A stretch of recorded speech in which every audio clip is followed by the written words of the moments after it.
السلام عليكم. العام 2016 البلد إيطاليا، تحديداً منطقة بوليا. القوات الإيطالية تراقب، تخطط وتطارد لتلقي القبض على عصابة من المافيا كانت محور غموض واسع امتهنت أغرب أنواع التجارة غير الشرعية. جرائمها غير مباشرة، تقتل عن بعد ولا حدود لخطرها. إنها عملية ماما ميا. ألقت فيها القوات الإيطالية القبض على أخطر أنواع المافيا الإجرامية، وصادرت بضائع بمبلغ يزيد عن 13 مليون يورو. فلماذا هي من أخطر أنواع المافيا؟ وما هو تأثير ذلك علينا؟ وما هي الحلول لتفادي هذه المخاطر الغير منظورة؟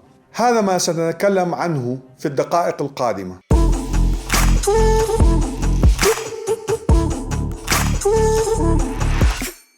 نحن يومياً نشتري قسم من منتجات المافيا ونساهم في دعمها ونكون سعداء، لكن دون أن نشعر بذلك. نذهب للسوبر ماركت، للأسواق، نتسوق وندفع المال، وبما أن اعتدنا على رؤية العصابات والمافيا تختص فقط بتجارة المخدرات والأسلحة، فإنه من الغريب والمدهش حقاً ما سأخبركم به الآن.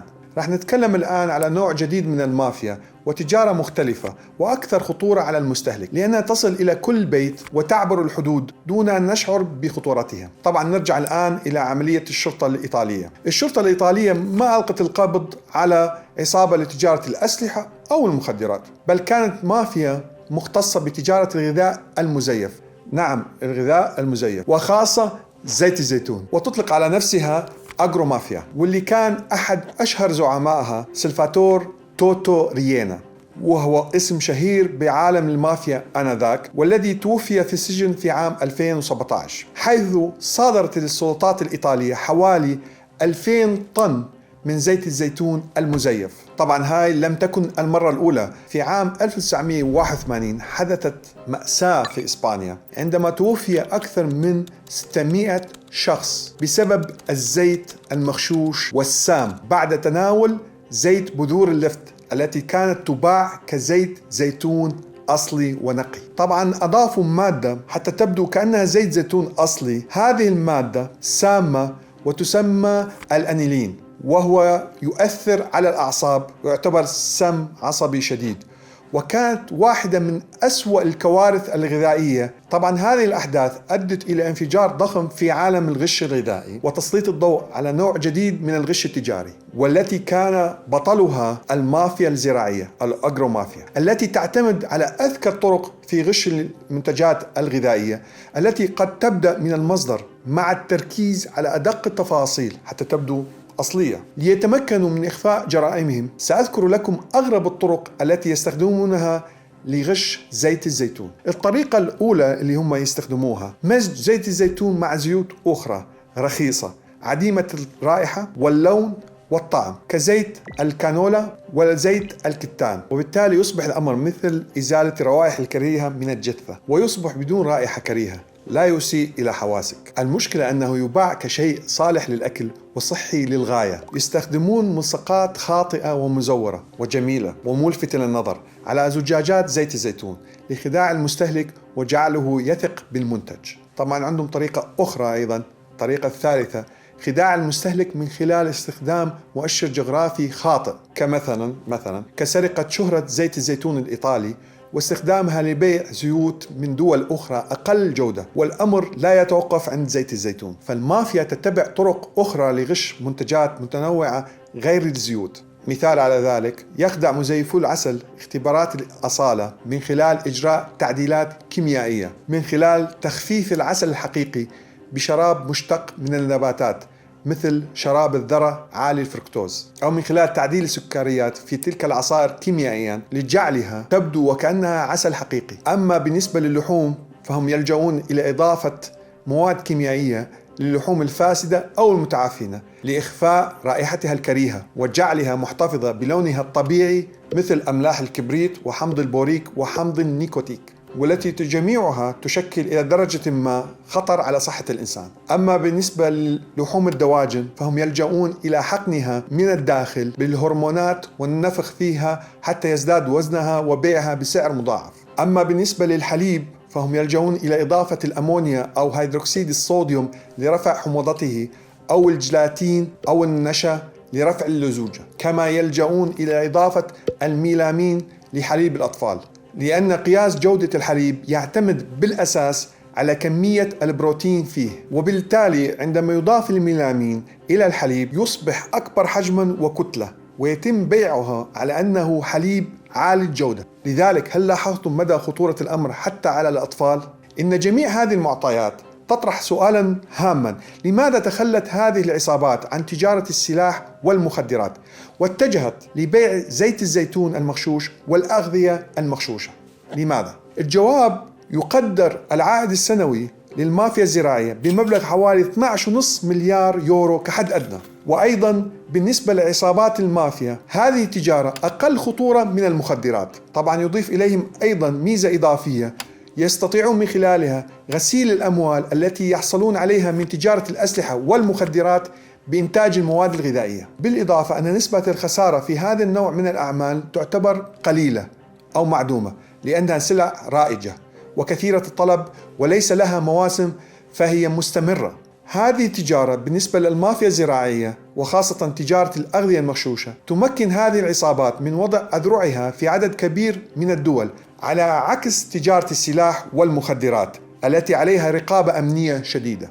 المشكلة أن ليس هناك قانون دولي يمنع بيع العسل أو الزيوت المغشوشة، وطالما أن هذه العصابات لديها الأساليب الغامضة لإخفاء جرائمها وغشها، فإنها لن تتعرض للمساءلة.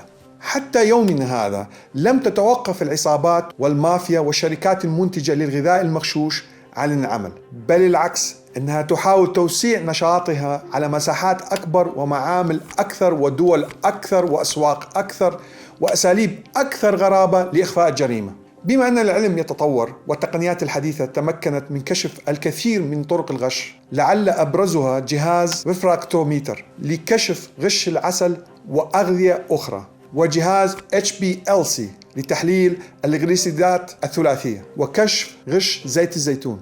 وهناك اختبار يسمى PCR للحوم، من الاختبارات السريعة والدقيقة التي يتم من خلالها الكشف والتعرف على نوعية اللحوم. وهناك جهاز اسمه اللاكتوميتر لاختبار كثافة الحليب. بالرغم من توافر هذه التقنيات وغيرها الكثير، إلى أن هذا الأمر لم يمنع المافيا وشركاتها من ابتكار طرق أحدث للغش. إذا ما العمل؟ لنفكر بشكل منطقي. السعر العالمي لزيت الزيتون بالبورصة حوالي $4 للتر، يضاف لهذا السعر حوالي $1 للتعبئة وسعر قنينة زيت الزيتون، والنقل حوالي بين $0.5 ل$1 لقنينة زيت الزيتون. وطبعا هناك عندك الجمرك وضريبة المبيعات حوالي $1، ونضيف عليها ربح البائع النهائي بين $1 إلى $2.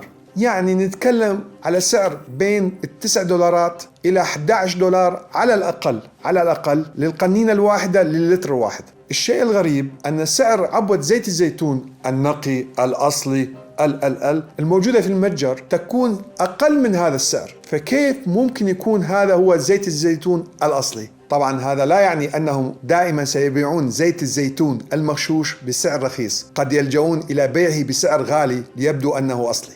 طبعا إذا نتكلم على الحلول لتفادي المنتجات المغشوشة، الموضوع مرتبط بشكل أولي بالقوانين الدولية. طبعا إذا نتكلم عن الحلول، فبالمرتبة الأولى القوانين الدولية هي التي يجب أن تبدأ بمراقبة هذه المواد المغشوشة وتحارب مافيا الغذاء المغشوش.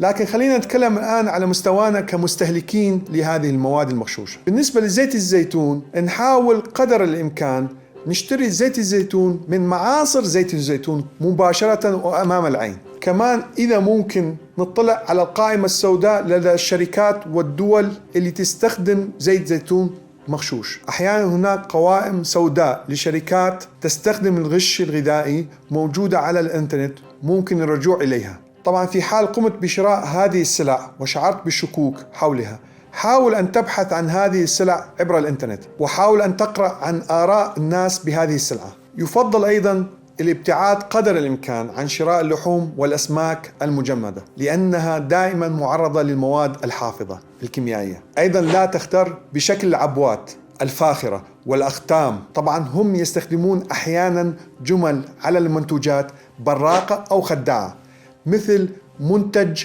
نقي على العبوات، تعني أن المنتج قد تعرض للمعالجة.